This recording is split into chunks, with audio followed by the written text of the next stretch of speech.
Maybe some people have never been to a Bosnian tekke in their lives, but they go into the tekke yesterday and, this is a place for dhikrullah, for worship.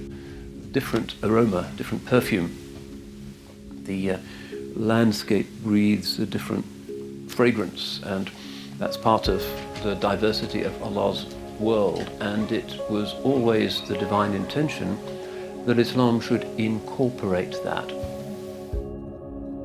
Allah nuru samawati wal ard. God is the light of the heavens and the earth, because in reality only the light exists. But what is the ontological reality of shadows? They are absolutely dependent on the existence of the light.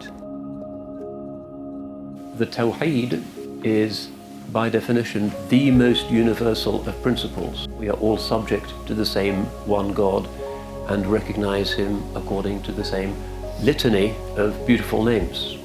That is universal. On the other hand, it also acknowledges that we, as it were, face that qibla from different directions. Allah is ghalibun ala amri.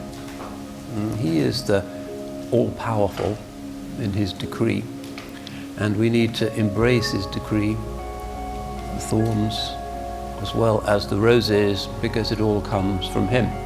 No other actor, no other causer of things. It's all from Him, and this is the meaning of Tawheed.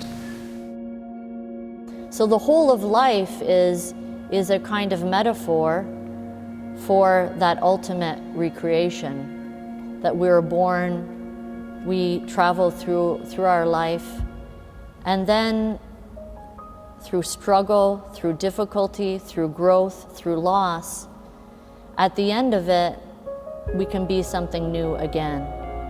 When the Creator recreates us, re-ensouls us in a new body.